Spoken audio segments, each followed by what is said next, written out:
En el año 390 a.C., un ejército extranjero se aproximaba a las puertas de Roma. Eran tropas celtas que habían cruzado los Alpes, procedentes de Francia, entonces conocida como Galia. Para griegos y romanos los celtas eran bárbaros, y no había nadie a quien más temieran. La palabra es pánico. Disponemos de ocasionales referencias de autores clásicos al mundo celta que casi siempre destilan el concepto "son peligrosos, un pueblo al que hay que evitar". En parte se debía a la constitución física de los celtas. Los italianos eran pequeños y comparados con ellos los galos eran enormes, 1,80 m, y los italianos no estaban acostumbrados a ellos.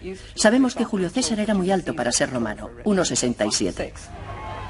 En parte el pánico se debía a las tácticas guerreras de los celtas. Por ejemplo, cortaban las cabezas de sus enemigos para guardarla como recuerdo. Se quedaban. Conservaban la cabeza de alguien a quien respetaban. Si era un buen soldado o un héroe, se quedaban con su cabeza. Si no era así, probablemente ni se molestaban. Es posible que temieran a los dioses de la gente a la que mataban. Tal vez manteniendo la cabeza cortada pudieran controlar a los espíritus vengadores que podrían atormentarles. Según un viajero griego que fue a la Galia, los galos embalsamaban las cabezas de enemigos particularmente famosos a los que habían matado y la mostraban a los visitantes, igual que hoy enseñaríamos un vídeo doméstico. Para los celtas la guerra era una demostración, un acto de ostentación. Antes de la batalla ridiculizaban al enemigo con cantos, alardes de fuerza y trompetas. Era un pueblo experto en la guerra psicológica. Sabían que si podían aterrorizar al enemigo antes de entrar en contacto con él, ya estaba medio derrotado. Parece que sus gritos de guerra eran muy feroces y probablemente no sea una exageración, ya que muchos de ellos estaban alegremente borrachos y posiblemente también intoxicados con otras sustancias. También disponían de unos cuernos, trompetas de guerra, extremadamente ruidosos, por lo que es evidente que tenían la intención de hacer el mayor ruido posible para asustar al enemigo. La estructura de la sociedad se basaba en el éxito en la guerra. Si se quería llegar a ser alguien, si se quería alcanzar una posición superior, era necesario ser un buen guerrero. Por lo que había hombres muy preocupados por su físico. Incluso hacían pruebas para controlar el sobrepeso. Cada comunidad tenía una especie de cinturón y si su cintura era mayor a la circunferencia del cinturón, eran castigados e injuriados por sus iguales, hasta que adelgazaban y perdían peso. Para demostrar su valor, muchos celtas combatían desnudos, algunos con muy poco más que pinturas de guerra de vivos colores. Ese era otro de los elementos que asustaba a los romanos. No sabemos por qué peleaban desnudos. Una explicación posible es que tuviera algún propósito religioso. Podría ser un rito, pero también para presumir de músculos y de pinturas corporales. En parte era una cuestión de valor, además del rito. Cuando estás peleando te desprendes de todo y te ofreces a los dioses. Para griegos y romanos la guerra era un serio asunto de conquista. Lo que les desconcertaba de los celtas era que no seguían las reglas clásicas de la guerra. Para estos, la guerra era la oportunidad de demostrar el valor individual. A los ejércitos romanos se les enseñaba a pelear en equipo. A los soldados les decían que confiaran y se apoyaran mutuamente en el campo de batalla. Mientras que parece ser que para un ejército celta, la guerra era más bien un deporte de competición, en el que los guerreros competían entre sí para conseguir honores y gloria.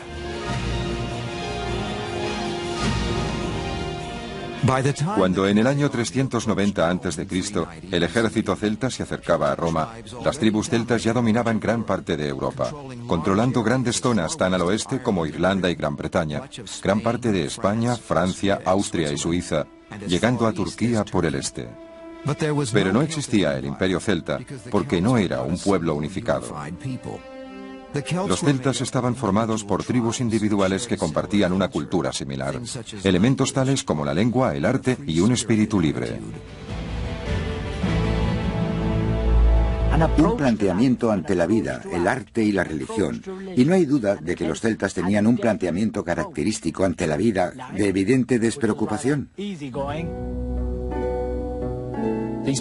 Estos pueblos que vivían en tierras tan distintas como Irlanda, España o Turquía, probablemente no mantenían un contacto directo entre ellos, pero su cultura y su lengua eran similares, y en algunos casos también su arte.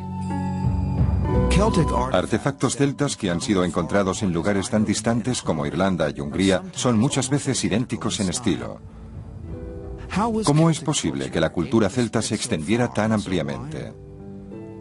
Los arqueólogos no están seguros, pero creen que se debe a una combinación de comercio, migraciones y campañas militares. Gran parte de la cultura celta sigue siendo un misterio, porque estos no dejaron nada escrito. La suya era una tradición oral, y mucho de lo que sabemos se lo debemos a los escritos de sus enemigos.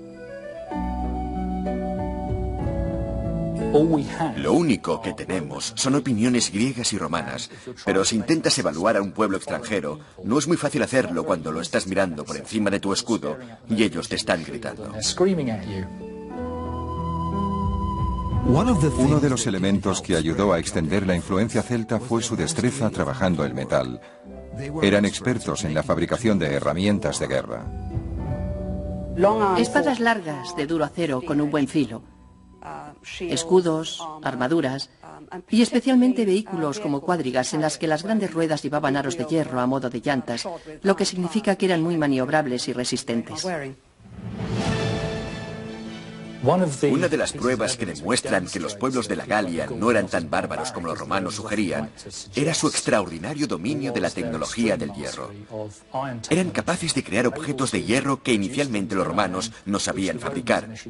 Y un buen ejemplo es la llamada cota de mallas, una armadura de anillas de hierro que probablemente fuera inventada por los celtas y rápidamente adoptada por las legiones romanas en el siglo III a.C. Cuando un ejército celta estaba a las puertas de Roma, en el año 390 a.C., presto a destruir un mundo clásico que estaba entrando en una era dorada, la misma Roma ya había empezado a adoptar el modelo griego de arquitectura y arte dramático. Grecia estaba alcanzando un nuevo pináculo en filosofía con las enseñanzas de Sócrates, Platón y Aristóteles. E Hipócrates, el médico griego, había establecido las bases de la medicina moderna. A los romanos les desconcertaba que unos bárbaros, como ellos consideraban a los galos celtas, quisieran visitar el mundo clásico. Cuando los romanos se enfrentaron a los galos por primera vez, les preguntaron, ¿por qué venís a Italia? Y los galos respondieron, todas las cosas pertenecen a los valientes. Se enfrentaban por vez primera a un ejército celta. Era una visión tan aterradora que salieron huyendo y esto dejó completamente indefensa la ciudad de Roma, vulnerable a los ataques de los galos del norte, que procedieron a saquearla y destruirla. Descendieron hasta Roma y tiraban de las barbas de los senadores del foro, porque no creían que los romanos fueran estoicos, pero se quedaron allí sentados, firmes, sin atreverse a mostrar sus temores, mientras los celtas entraban fanfarroneando y sin acabar de creerse que los senadores fueran reales. Por eso tiraban de sus barbas. Los celtas pasaron unos 6 meses saqueando Roma con la ciudad a su merced. Pero decidieron no quedarse. ¿Qué tenía la filosofía celta que hizo que renunciaran a un premio tan importante? No creo que conquistar Roma fuera muy importante para ellos. Las ciudades no les interesaban. Les interesaba más conseguir tierras, poder, elevarse socialmente. En cierto modo no entendían al Imperio Romano.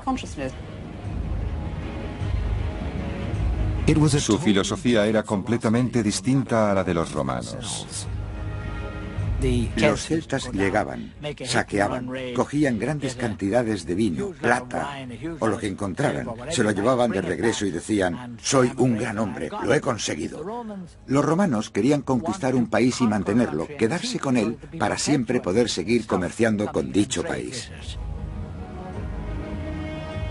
Los romanos consiguieron que los celtas se marcharan sobornándolos con oro, pero estos dos enemigos volverían a encontrarse. Mientras tanto, los celtas no habían terminado con el mundo clásico. En el año 279 a.C. marcharon contra el templo griego de Delfos, donde los estados griegos guardaban gran parte de sus tesoros. Tiene lugar un curioso episodio en Delfos cuando se rieron de los griegos por representar a sus dioses con forma humana. Miraron las estatuas y los consideraron muy ingenuos por creer que los dioses tenían aspecto humano. Pero los griegos invocaron a sus dioses para que los protegieran de los celtas y estos no les defraudaron. Hubo tormentas de nieve y terremotos, y los celtas de la Galia se retiraron perplejos. Los dioses enviaron señales de presagios para atacar a los galos, quienes ya no podían entenderse mutuamente y empezaron a pelear entre ellos. Lo que los griegos dijeron es que el dios Pan creó dicha confusión entre ellos, derivándose de él nuestra palabra pánico. A pesar de que los celtas y el mundo clásico habían llegado a ser unos grandes contrincantes en el campo de batalla, la verdad es que los celtas no deseaban vivir en ciudades como los griegos y los romanos. Los celtas exigieron 450 kilos de oro como rescate para abandonar Roma. Cuando los romanos protestaron por la cantidad, el caudillo celta añadió su propia espada de hierro a las balanzas, exclamando: ¡ay de los vencidos! Para los celtas, las grandes ciudades del mundo clásico eran objetivos para ser saqueados, pero no lugares en los que vivir. Los celtas eran un pueblo rural que frecuentemente iba de un sitio a otro. La palabra civilizado significa vivir en una ciudad, y las culturas griega y romana estaban basados en el urbanismo, en vivir en comunidades urbanas estrechamente unidas con todo lo que eso significa. Y por supuesto, los celtas era un pueblo rural que no estaba muy interesado en echar raíces ni en construir grandes estructuras.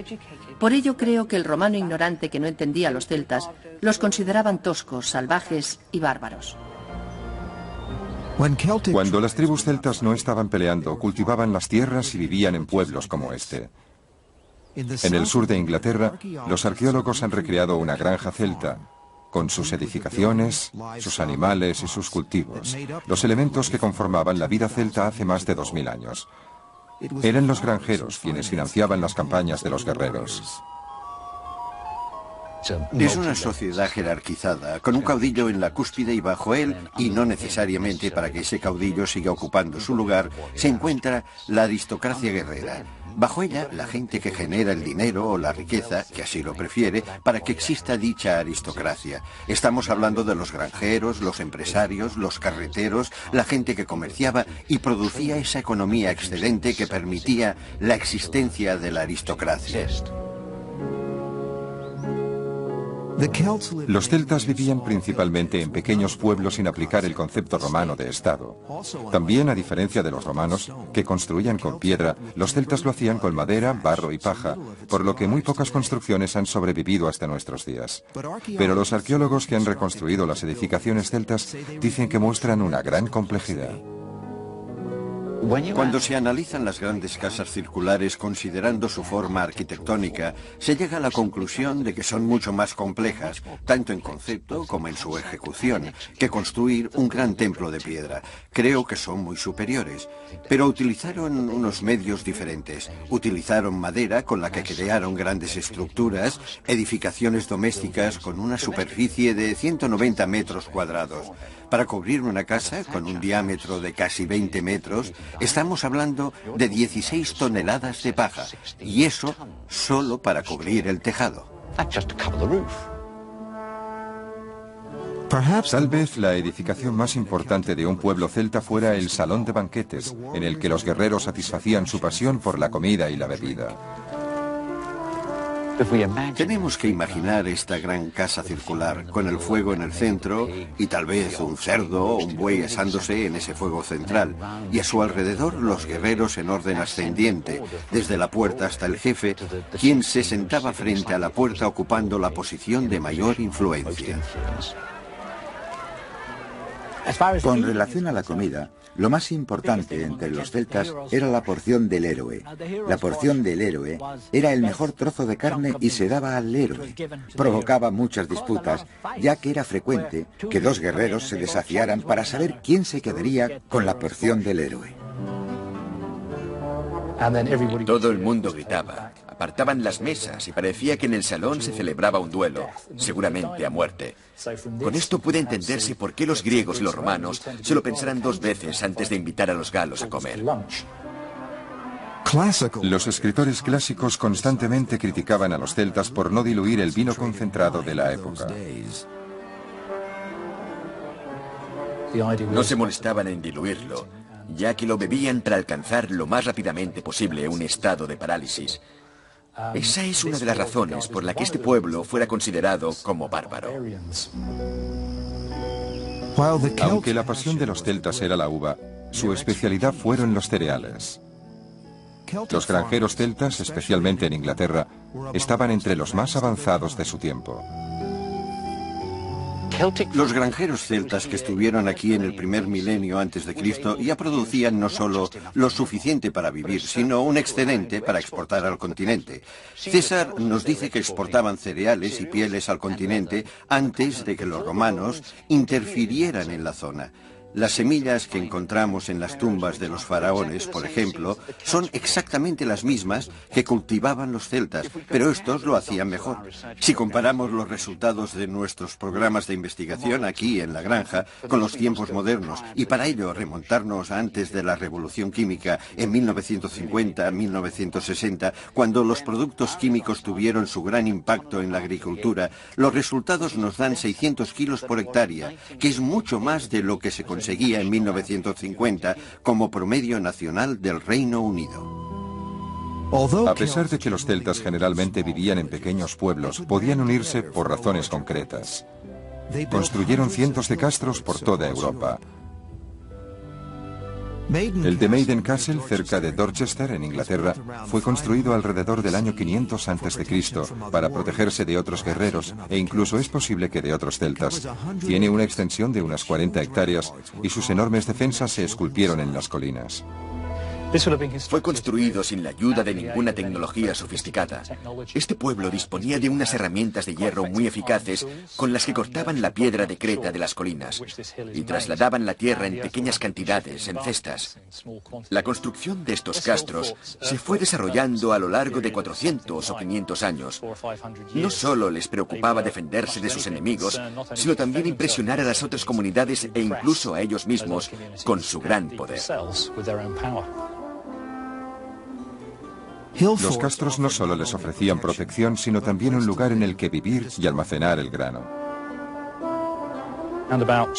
Por el año 200 a.C., este castro tendría más o menos el mismo aspecto que en la actualidad, pero su interior estaría cubierto por aquí con grandes casas de techos cónicos y muchas instalaciones para almacenar los productos agrícolas. Pero los castros como el de Maiden Castle también fueron construidos por otras razones. Los arqueólogos creen que también eran monumentos religiosos. No hay duda de que un lugar como este tenía una importante función religiosa. Por ejemplo, resulta interesante y curioso que muchos de estos asentamientos de la Edad de Hierro, no solo los castros, sino también pequeñas alquerías, tuvieran su entrada orientada al este. Esto sugiere que el trazado de incluso las grandes construcciones, como los castros, respondía a algún tipo de código religioso o normas que en la actualidad solo podemos suponer.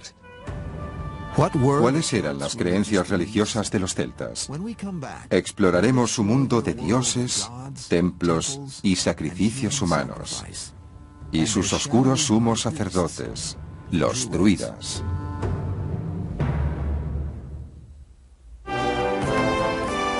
En el resto del mundo, en la época en la que los celtas dejaban su huella en Europa, el rey persa Ciro conquistaba tierras que se extendían desde India hasta el mar Mediterráneo, creando el mayor imperio de la tierra. Grecia, bajo el gobierno de Pericles, entraba en la Edad de Oro de Atenas y el Partenón. Y Siddhartha Gautama, Buda, iniciaba una búsqueda espiritual que cambiaría el curso de la historia en el sudeste asiático.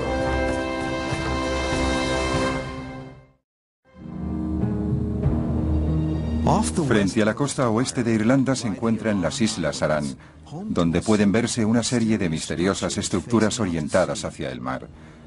Tienen una antigüedad de por lo menos 2000 años, y durante mucho tiempo se pensó que eran fortalezas celtas. Pero los trabajos de los arqueólogos sugieren algo completamente distinto.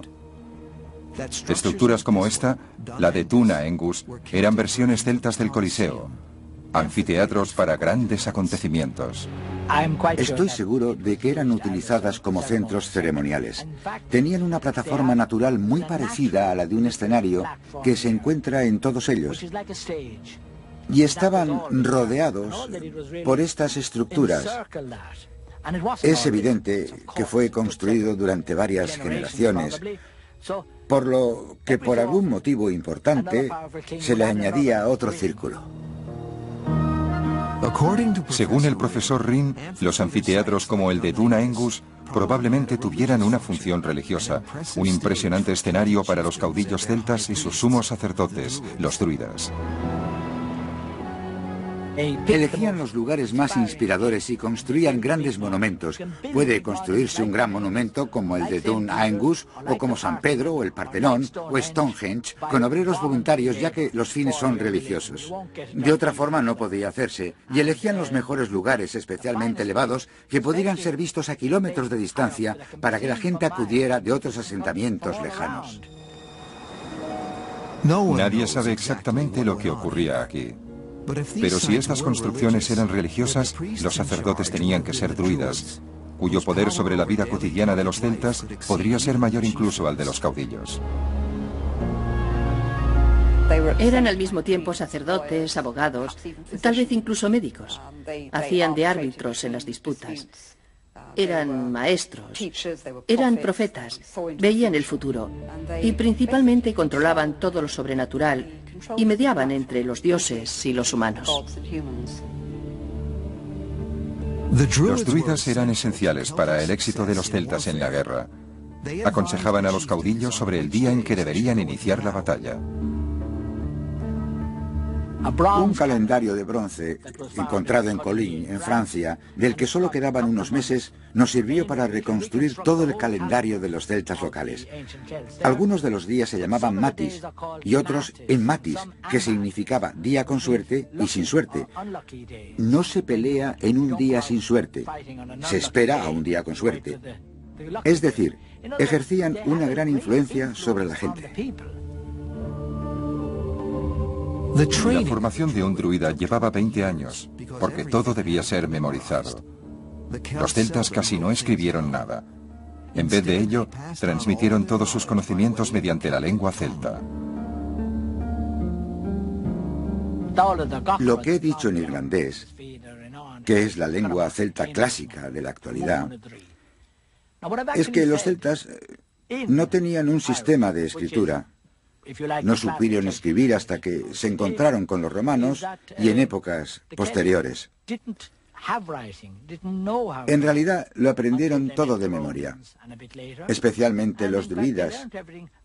Tal vez fuera un método para mantener los conocimientos entre ellos y que no cayeran en manos de otros pueblos.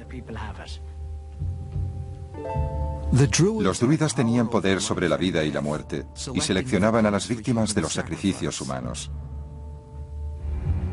Como este hombre encontrado en 1894 en un pantano inglés. Le habían golpeado en la parte posterior de la cabeza, le habían cortado el cuello, lo habían estrangulado con alambre y luego lo echaron al pantano. Desafortunadamente, no tenemos su versión de por qué sacrificaban a la gente. Solo podemos especular. Es probable que pidieran la ayuda de los dioses por alguna razón, tal vez para agradecerles su ayuda y la victoria en la guerra. Sabemos que estaba bien alimentado, sabemos que no era un obrero, tenía las uñas muy cuidadas y un bigote cuidadosamente cortado. Probablemente fuera alguien de cierta importancia. Es posible que para que el sacrificio humano fuera eficaz, tuviera que ser alguien que tuviera una cierta posición en la comunidad. Es posible que incluso fuera algún miembro de la Casa Real. Es posible que las víctimas fueran voluntarios porque los celtas no le temían a la muerte. Los druidas les hablaban de otra vida, y las tumbas celtas estaban llenas de instrumentos para utilizar en esa otra vida. En cuanto a sus dioses, los celtas no adoraban a un solo dios, sino a cientos de deidades que se encontraban en la naturaleza.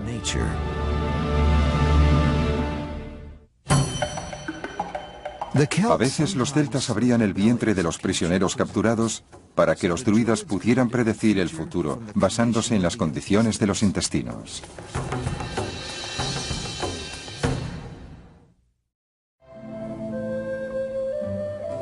Su arte constituye una prueba irrefutable de la naturaleza libre de los celtas. El arte clásico de Grecia o de Roma se basaba en una interpretación realista de las formas humanas. Pero por el contrario, el arte de los celtas estaba más cerca del arte abstracto o impresionista. No les gustaba el realismo. No les parecía artístico. Así que cogían, por ejemplo, la figura de un animal o una planta y la convertían en algo anormal para que expresara algo más que el objeto real. Si pensamos en términos de formas artísticas como el método para averiguar la espiritualidad de un pueblo, el mundo celta tenía un gran sentido de la libertad, un sistema de diseño abierto en todos los sentidos. Siempre creyeron que podían hacerlo mejor que Dios. Él creó un hombre bueno. Nosotros lo tatuaremos y conseguiremos que sea más atractivo. Su arte era diferente porque era abstracto, decorativo. Pero fue la primera expresión artística auténtica. El arte por el arte, no el de los Alpes. Y eso es muy importante. Es precioso, realmente precioso. El arte celta refuta la afirmación del mundo clásico de que los celtas eran unos bárbaros. Algunos de los escritores griegos y romanos, en particular el griego Polibio, dijeron que los galos no tenían ningún arte y los objetos que estos producían carecían de valor, porque su sentido estético era muy diferente. Creo que constituye una de las grandes tradiciones artísticas de Europa. Puede compararse con cualquiera de las grandes formas artísticas europeas. Es muy profundo, es extremadamente hábil y los artistas modernos que intentan reproducir algunos de sus diseños les parece muy difícil. Los contrastes entre los celtas y los romanos iban más allá del arte, llegando al campo de batalla. Un ambicioso general romano invadiría las tierras de los celtas buscando mejorar su reputación a base de la sangre celta. Se llamaba Julio César. El poder militar celta había alcanzado su cúspide alrededor del año 300 a.C. Pero en el año 60 a.C. los celtas ya no eran el poder más temido de Europa. Ahora ese título pertenecía a sus viejos enemigos, los romanos. Julio César, uno de los generales romanos con mayor futuro, sabía que necesitaba conquistas extranjeras para ganar fama, dinero y poder. En el año 58 a.C., eligió su objetivo y cruzó los Alpes para invadir la Galia celta, la moderna Francia. Para Julio César, la Galia simplemente representaba una oportunidad a gran escala de relaciones públicas y un medio de conseguir un gran botín.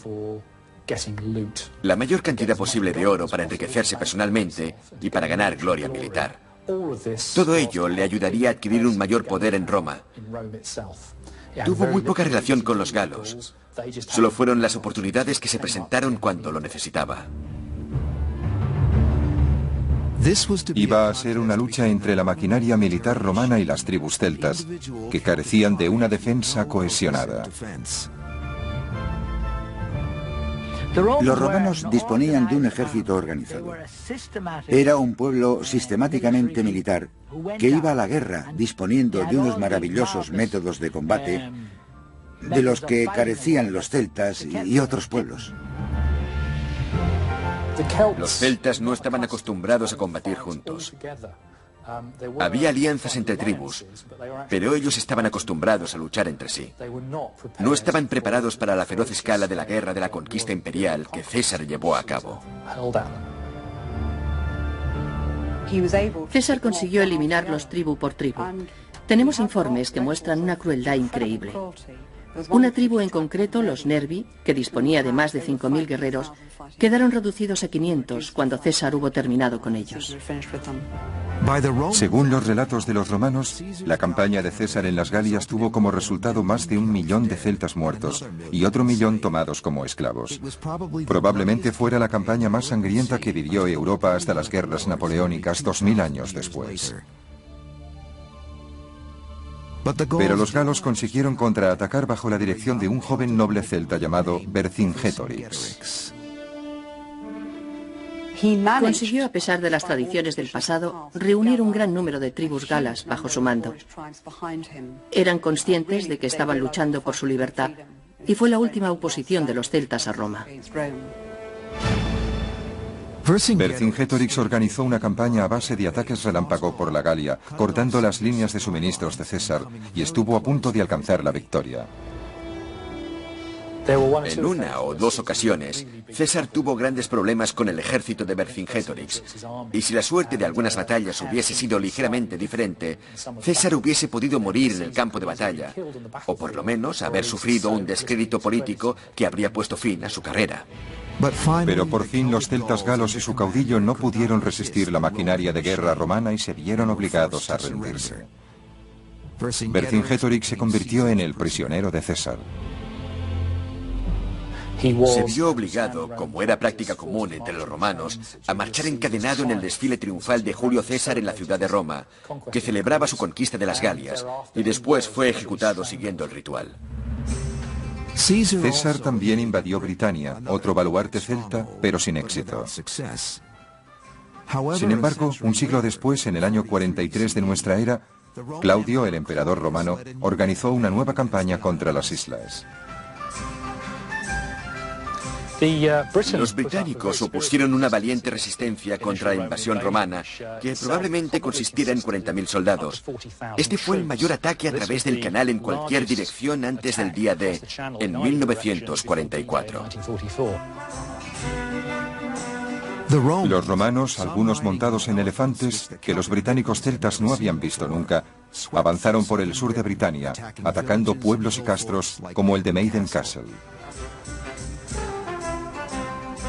Defensas como estas no plantearían un gran problema para los romanos. Evidentemente sufrirían algunas bajas atacando una fortaleza así, pero yo diría que tardarían solo un día para entrar en ella, utilizando artillería y quemando las puertas. Los celtas del interior de la fortaleza se defendieron ferozmente, pero sin éxito.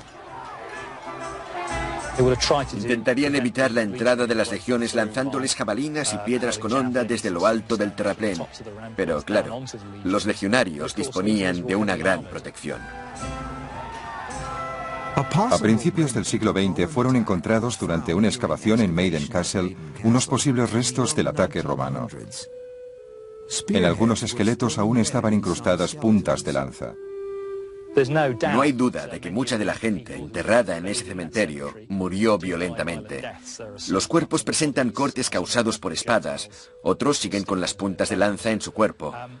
Lo que no podemos demostrar con certeza es que las bajas fueran causadas por un ataque al castro. A pesar de la continuada resistencia, los romanos se hicieron fuertes en el sudeste de Britania, en la actualidad Inglaterra. Pero casi perdieron toda la provincia de Britania cuando provocaron a Boadicea, una reina celta. A diferencia de Roma, las mujeres celtas tenían derechos y poder. Las mujeres recibían un buen trato, gozaban de igualdad, disponían de autonomía dentro del matrimonio, aportaban dinero, podían poseer propiedades y obtenían dinero también. No afirmaría que las mujeres disfrutaban de un liberalismo y libertad absoluta, pero era mucho mayor que la del mundo clásico. Las mujeres celtas podían gobernar a tribus y comandar ejércitos en el campo de batalla. Una de las cosas que decían los romanos es que no les iba nada mal contra un celta hasta que aparecía su mujer. Parece que algunas de las mujeres celtas eran muy buenas en el campo de batalla. Cuando Boadicea se negó a entregar el control de sus tierras a los romanos, los soldados romanos la flagelaron y violaron a sus dos hijas. Las acciones de los capitanes romanos fueron tan brutales e irritaron tanto a los celtas que provocaron una explosión de energía retenida y una gran agresividad, resistencia y resentimiento ante la presencia romana. Las tribus celtas reaccionaron de forma rápida y con fuerza, capitaneados por la reina Boadicea. Tenemos su descripción. Era extremadamente grande y feroz, con sus cabellos pelirrojos cayéndole en cascada hasta las rodillas y adornada con un gran collar de oro, con unos ojos penetrantes y una voz áspera. Capitaneó el ejército celta contra 3 ciudades romanas, incluyendo Londres, y las arrasó, matando a unos 70.000 romanos. Prácticamente borró la presencia romana. Ella y su ejército mataron a todos los que encontraron en su camino. Y si se excavara en cualquiera de estas ciudades, llegando hasta la era romana, se vería una gran capa negra de destrucción que se puede atribuir directamente a sus actividades. Se trataba de un gran ejército, formado no solo por guerreros varones, sino también por mujeres y niños. Todo el mundo acudía a ver cómo los odiados romanos eran masacrados. El ejército de Boadicea estuvo tan cerca de conseguir la victoria total que Nerón, el emperador romano, consideró seriamente retirarse de Britania. Pero en una confrontación decisiva, el ejército de Boadicea fue derrotado. Ella y sus hijas prefirieron suicidarse antes que rendirse ante los romanos. Gradualmente, después de eso, las tribus celtas de Britania se romanizaron. La gente se vio obligada a vivir en ciudades. Cuando los romanos invadieron Britania, lo primero que hicieron fue imponer la urbanización, porque así podían controlar al pueblo. Así, la vida se concentró en las ciudades, en las nuevas ciudades que fueron construidas. La mayor parte de los rastros más evidentes de la estructura social y organización prerromana fueron eliminados por la romanización. Se produjeron cambios que hacen imposible cualquier reconocimiento. Cuando se fueron los romanos, no había en el este nada que pudiera considerarse celta. La cultura celta se enfrentaba a la extinción bajo el peso del dominio romano. Pero como veremos, contra cualquier probabilidad consiguió sobrevivir y continuó influenciando la vida occidental hasta la actualidad.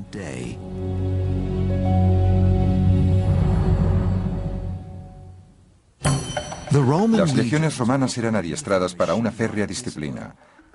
Los legionarios podían ser apedreados hasta la muerte por cobardía en el campo de batalla, e incluso por quedarse dormidos estando de guardia.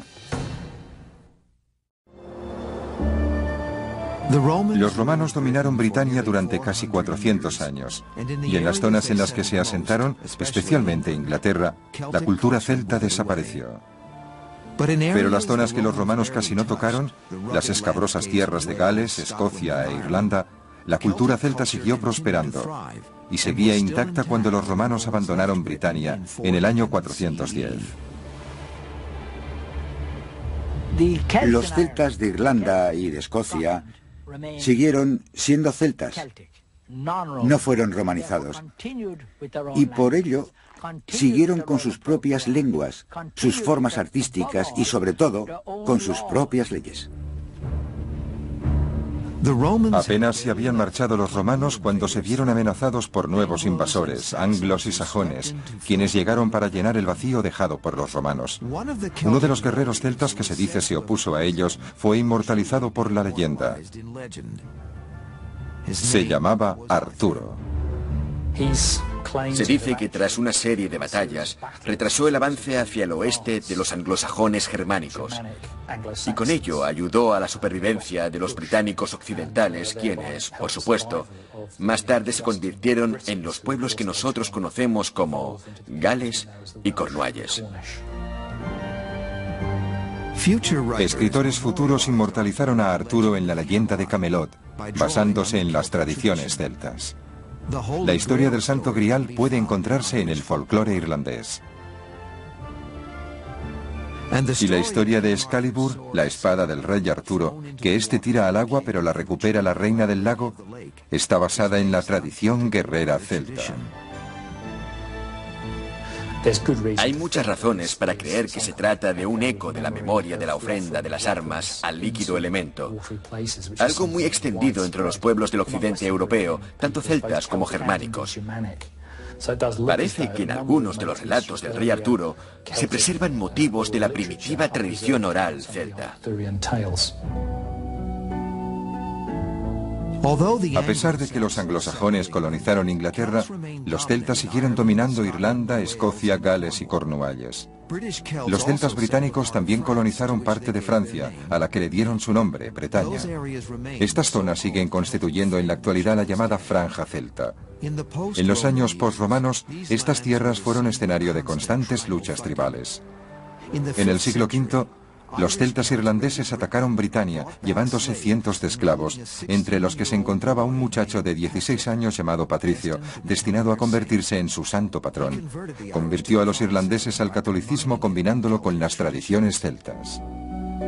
Debido a que aquí había sido esclavo, sabía que no debía destruir la religión celta, sino permitir que fuera absorbida por el nuevo cristianismo, y actuó humildemente, cristianizando los pozos sagrados. Tenemos más pozos sagrados en Irlanda que en ninguna otra parte del mundo, porque los pozos eran una fuente de agua adorada por los celtas.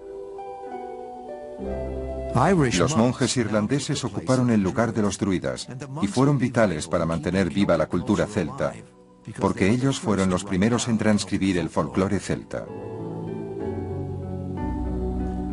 Escribieron las antiguas historias celtas. Incluso se dice que lo que escribieron era una ventana a la Edad de Hierro.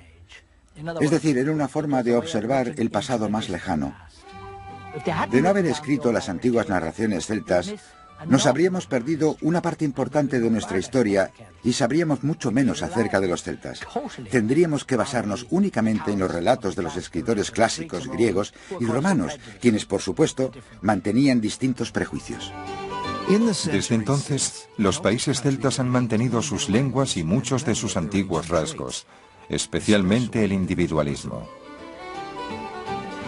La necesidad de tener que afirmar la individualidad, la necesidad de preservar una cultura, lo encontramos donde quiera que vayamos en el mundo moderno celta, tanto si es Escocia, Gales, luchando por su lengua, o bien Britania, luchando de nuevo por su lengua y su forma independiente de vida. Es algo fundamental para los celtas desde el tiempo de los romanos. Para mí, el mundo celta prehistórico tipifica la libertad que los europeos expresan cuando están sometidos a una gran presión. Creo que se encuentra en el diseño curvilíneo, la curva abierta. El hombre que dice: yo no me ato a nada, soy un ser libre, esto es lo que quiero hacer. Ese es el legado del mundo celta al nuestro. Si un antiguo guerrero celta regresara hoy a tierras celtas, podría encontrar que la cultura, así como el paisaje, le resultaría familiar. Creo que se sentiría como en casa. Encajaría con la gente, iría al pub por la noche a tomarse una cerveza y a charlar con los hombres, y bailaría un poco, escucharía música, discutiría y se divertiría. El legado de los celtas sigue vivo en su arte, su lengua y su actitud ante la vida. Pero ese legado estuvo a punto de ser mucho más. Si los celtas que conquistaron Roma hace 2400 años se hubieran quedado en vez de marcharse aceptando el soborno, es posible que hubieran sido los celtas quienes hubiesen levantado un imperio europeo. Es uno de los giros del destino que deberíamos considerar en nuestra búsqueda de la historia.